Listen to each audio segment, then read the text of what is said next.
Assalamualaikum warahmatullahi wabarakatuh.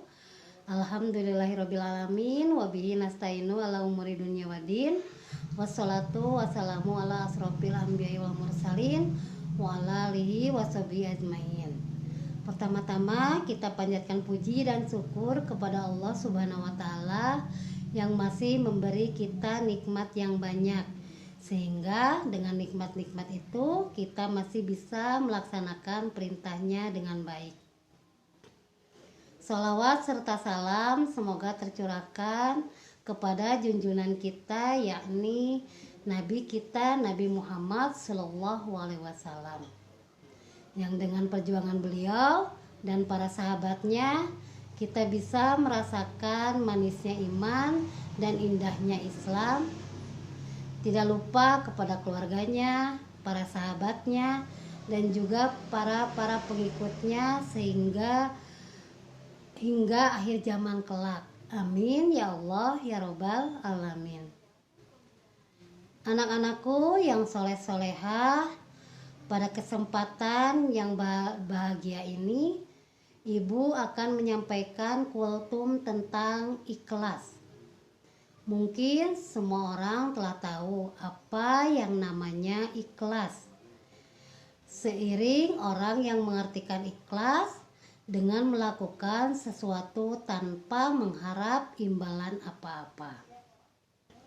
Anak-anakku yang soleh-solehah, dalam agama kita ikhlas adalah melakukan sesuatu karena Allah Subhanahu wa taala.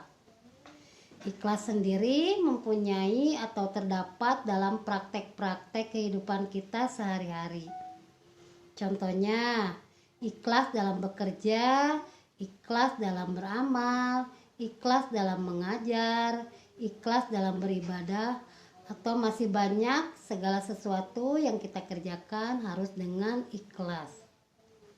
Contohnya, apabila kita masuk dalam konteks ibadah, maka ikhlas berarti melakukan ibadah karena Allah Subhanahu wa taala, bukan karena yang lain.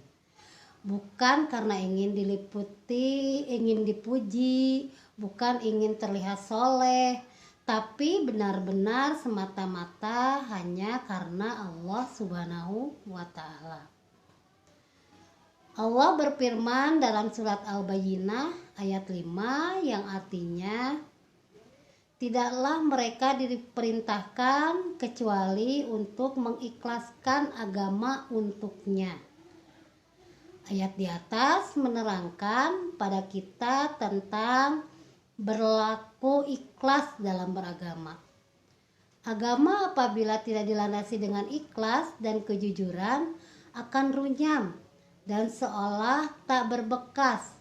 Orang akan sibuk memikirkan kepentingan dirinya sendiri tanpa sedikit pun menempatkan agama dalam prioritas kehidupannya.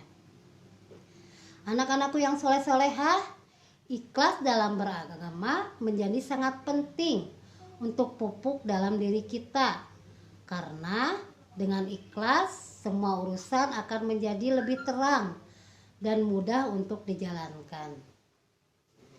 Ikhlas juga menjadi penting untuk dipraktekkan karena setiap amalan yang kita lakukan tidak syah di mata Allah apabila tidak tanpanya.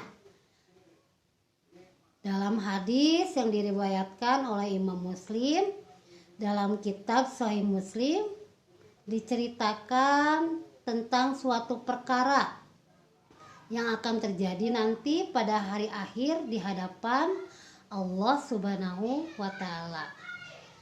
Nanti di hadapan Allah Subhanahu wa taala ada seorang hamba ditanya oleh Allah, "Apa yang telah kamu lakukan di dunia, wahai hambaku?" Ia menjawab, "Saya berjuang dan berperang demi Engkau ya Allah, sehingga saya mati syahid." Allah pun berkata, "Dusta kamu, sebenarnya kamu berperang bukan karenaku, melainkan agar disebut orang yang berani. Kini kamu telah menyandang gelar tersebut." Kemudian Allah memerintahkan agar dia dicampakkan dan dilemparkan ke neraka. Anak-anakku yang soleh-solehah, dalam kutipan di atas adalah contoh orang yang beribadah dengan tidak ikhlas dan mengharapkan selainnya. Kisah ini menjadi tamparan keras bagi kita yang masih atau sering beribadah melakukan sesuatu bukan karena Allah Subhanahu wa Ta'ala. Semoga kita termasuk orang-orang yang Allah lindungi dari hal-hal seperti itu. Amin ya Allah ya Rabbal Alamin. Anak-anakku yang soleh-solehah, dalam beramal, ikhlas menjadi ukuran sebesar apa pahala yang kita dapat. Semakin ikhlas seseorang dalam beramal, semakin besar juga balasan yang diterima, semakin murni karena Allah dia melakukan sesuatu, maka semakin bernilai amalan di sisi Allah Subhanahu wa Ta'ala. Anak-anakku, setelah kita memahami isi dari berlaku ikhlas, maka marilah kita mulai memupuk dan melatih diri kita untuk ikhlas dalam segala sesuatu, sehingga apa yang telah Rasulullah Shallallahu Alaihi Wasallam siratkan dalam hadisnya tidak akan terjadi pada kita. Amin ya Allah ya Rabbal Alamin. Mungkin sekian dulu ya kultum dari Ibu. Semoga apa yang telah Ibu sampaikan bisa bermanfaat bagi kita. Terima kasih atas perhatiannya. Mohon maaf atas segala kekurangannya. Billahi taufiq wal hidayah. Wassalamualaikum warahmatullahi wabarakatuh.